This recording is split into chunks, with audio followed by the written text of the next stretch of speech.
Hello and welcome to Glasgow Rangers Nation with me, your host Owen. Guys, welcome on board the channel. Thank you for watching another episode. Fantastic response to the last few videos here on the channel. Thank you so much for all your support. We've grown to about 568 subs now. Views on the last 3 videos have been phenomenal. Thank you so much for your support. It does mean the world to Victoria and I.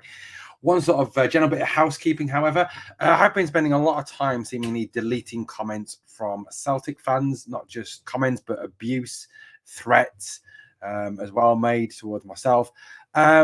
Guys, just I don't want to turn the comments off because this channel is a fan-driven channel. It's here for you, the fans, to have your say, to comment, to give me your thoughts, and Victoria and I love to respond to those comments. Celtic fans, if you're commenting, you will just be deleted and blocked from the channel. Because I genuinely am not interested in what you've got to say. I'm not interested in your threats. I'm not interested in your abuse.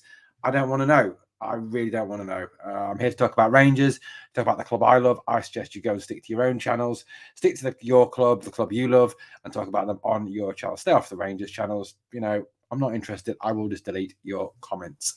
Anyway, guys, we're going to talk about a big summer of change coming at Rangers. I think one thing that comes out of the weekend is the fact that we have closed that gap between ourselves and Celtic. I think, you look at that game, even, as a neutrals would look at that game and say that Rangers kind of handed the game to Celtic, didn't they? Celtic weren't great. They're not a good team. They may be 12 points clear, but they're 12 points clear in a very poor league. That 12 points, the majority of that damage happened when Gio Van Bronckhorst was the manager and we were poor. Michael Beale certainly brought us back, and I thought Beale, really had closed the gap yesterday.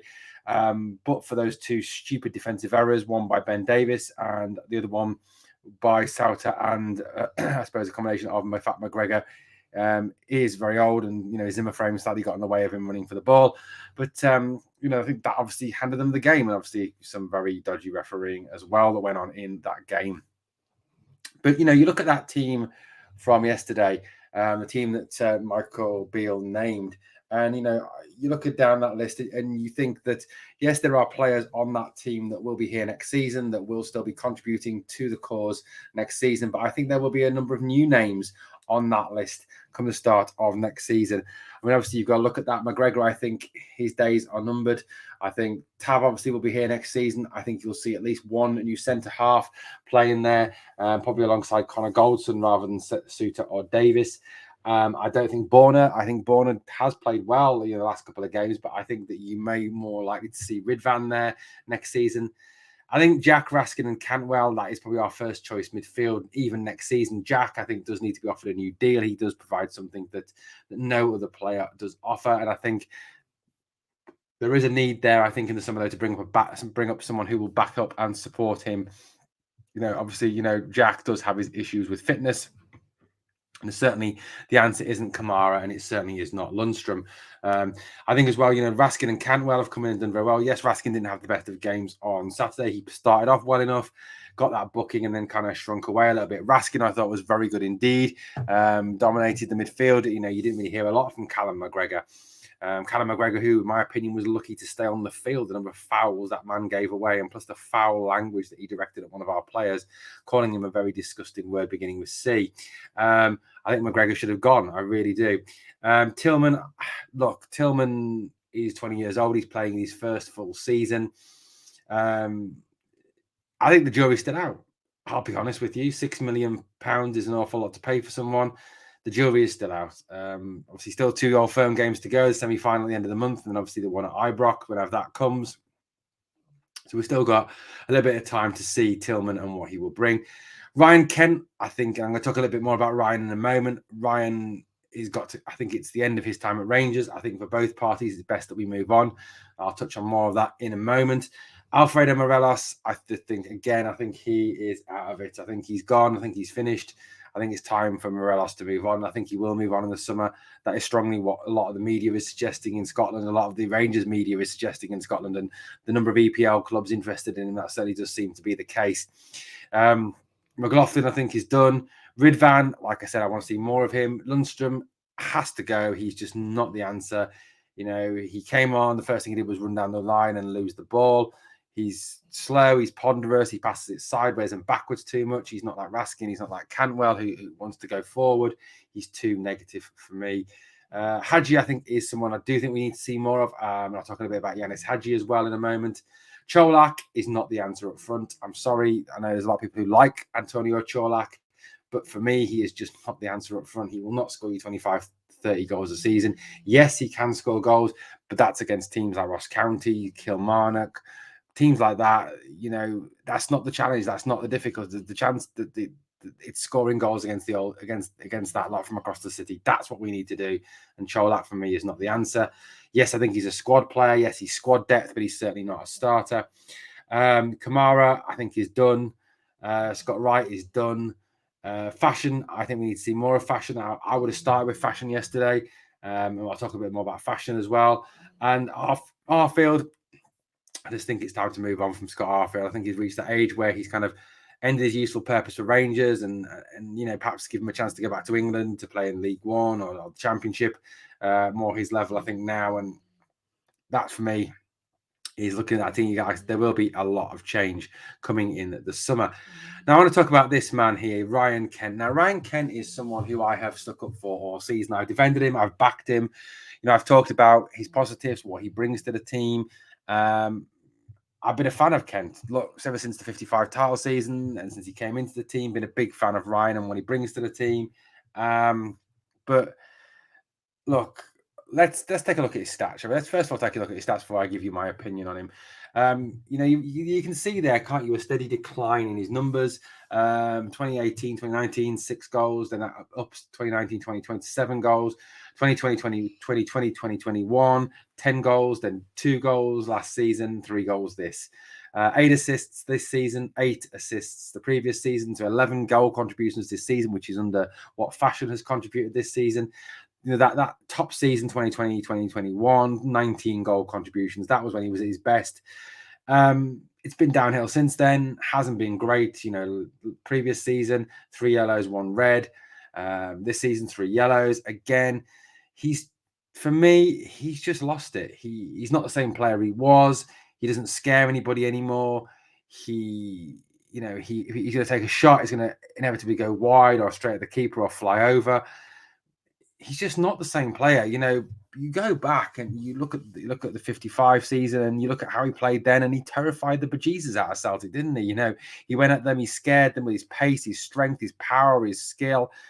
It just seems to not be there anymore. You know, he seems to lose focus. He seems to, I don't know, he's just not the same player he was. And I know there's some fans that don't agree with me. I know there's some fans that want him to continue and want him to have a new contract. But look, I've just reached the point now where I can't defend him anymore. I really genuinely cannot defend Ryan anymore. It's time, I think, for both parties. It would be better if he was allowed to leave at the end of the season. Look, yeah, I would love to get money for him. Of course I would. We're currently running a poll on the YouTube page. 81% of you say no, don't give him a new contract. 19% of you say yes, give him a contract. The varied views on it. It's we've got on the web, on the YouTube page, guys. Check that poll out. One person who responds says, "I've always said he offers something, even if it's taking defenders out, leaving space for other players. But it's time to move on for both sides, him and us. If he had a Jota chance yesterday, he would have took an unwashed head off in row Z." Another contributor says he's a one-trick pony who needs to see about getting his eyes tested because his aim for goal is brutal. He's been past his best for a long time now. I thought Beale would have got the best out of him, but his head isn't in it anymore. His numbers are shocking, such a waste of talent and potential. But we've lost better players in the past. Time for him to move on. Well, it's bloody obvious because we would lose out on 7 million and so on and so forth. I just think that at the end of the day, it's time to move on from him. It's time to have a fresh start for both us and Ryan. And, we've got players in this team, I think, who are better than him. Now, I think I'd like to see Yanis Hadji give him more of an opportunity in these last few games of the season. I'd like to see Fashion Sakala give him more of an opportunity in this last few games of the season. You look at that forward grouping and you look at the fact that the goals come down to Tav. Tav scores the goals, and that's just shocking for me that, you rely on your fullback to score the goals, and that's not what you need. You need, you look at them and look, this is begrudging. It's difficult to say. You've got their striker. He goes, he scores goals. He puts the ball in the back of the net. You give him half a chance, he takes it. And that's what you need from a striker. That's how you need to play. And we certainly haven't got that type of striker, at Rangers at this moment in time. We've got Alfie. Alfie, to me, Alfie's never been prolific. You look back at Alfie's stats, he's never been a prolific goal scorer for the club. He's never been someone who will get you 20, 25 goals a season. He's not that type of player. You go back through Alfie's time at Rangers, 2017, 2018, 14 goals. 2018, 2019, 18 goals, 2019, 2020, 12 goals, 2020, 2020, 2021, 12 goals, 11 goals last season, 9 goals this season. So again, it's not prolific.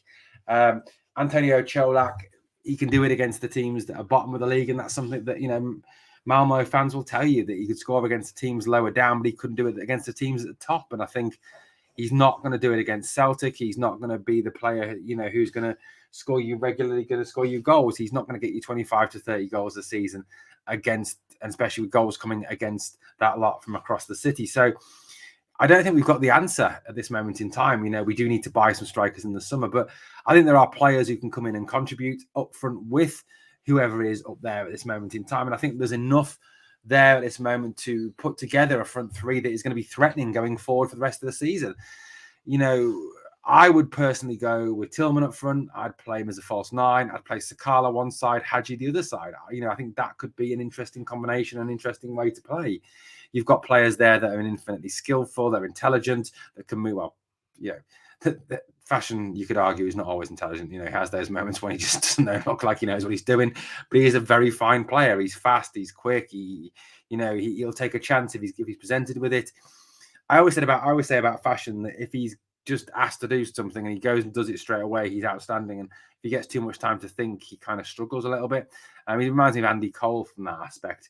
But I think that is probably a better three to go with. Hadji provides you skill, he provides you creativity. He's got that wicked left foot. He's a quality player. And I know my co-host Victoria will be very happy to see Hadji in the team. I think Fashion's pace is something that scares people. And you've also got a front three there if you play with that way. I know people say, well, you're better off playing with a natural nine, but when your natural nine isn't good enough or isn't scoring the goals or isn't in form, why play him? If you put that false nine formation, you go with Tillman, you go with Sakala, you go with Hadji. You've got a three who can rotate, who can move, who can confuse opposition defenses, who can be mobile, who can be creative, who can, work off the ball, who can work in behind, who can do a number of things very, very well. I think it changes the focus and it changes the plan. You can always bring on a Cholak near the end for the last 20 minutes if you need to, but I just think that offers you something different. Hadji, Tillman, and Sakala.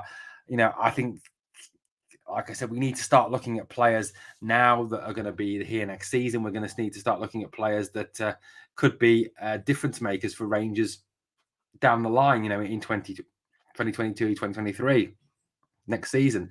The likes of Hadji, the likes of Tillman, if he's still here, the likes of Ridvan Yilmaz, the likes of even McCrory in goal. I think we do need to start seeing some difference there from the team and a new focus. And yeah, there will be big change. I think there's going to be big change this summer. There's going to be a number of players leaving. Of those 9 players, who are out of contract, you probably only keep Tillman and Jack now off that list. If you think that Tillman is worth the 5 to 6 million that it's going to cost us. You want to see McCrory because, if McCrory is the answer in goal, it certainly would save us a whole host of money in the long run, wouldn't it? Because, you go out and get a goalkeeper, he's going to cost you a lot these days. A good keeper costs the same way that a good striker does. Yes, Rangers need 2 strikers. I'm not going to argue that. Alfie goes to play with, and then with Cholak, you're going to need 2 decent strikers. You're going to need someone like a Josh Madger, a Joel Perreault, someone like that, who is going to come in, score you 25 to 30 goals a season. Now, as someone who's seen Josh Madger play, who's seen Josh Madger grow up and develop, he is a class act. His goals to game ratio may not be that great at the moment, but he has had a lot of sub appearances. He's someone who can shoot from inside the box, outside the box. He can be a predator in the box. He can spin his man. He can use both feet. He is a good player, and I would like to see him brought to Rangers. I think he can make a real difference and score us 25 to 30 goals a season.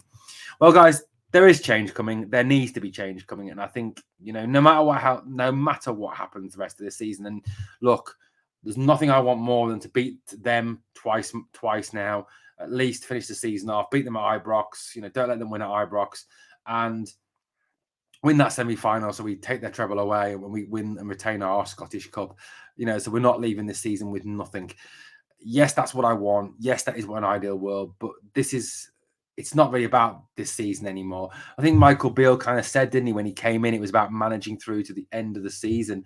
It was about getting through to the window and in the summer and building from there. And I think that's what we need to do. We need to let Michael Beale have his chance to build, to bring in players, to bring in those 5 faces that he wants, plus perhaps a couple of extras, and really overhaul this team. I think if he does that, we're in a great position to go and compete next season with Celtic. Well, Rangers fans, and I mean Rangers fans, let me know in the comments below what you think of the change that needs to happen. What change needs to happen at Rangers? Which players do we need to keep? Which players do we need to say goodbye to? How many of that starting lineup on Saturday do you want to see in the next starting lineup to face Celtic next season? Thinking about next season now rather than that last Old Firm League game at Ibrox, and obviously the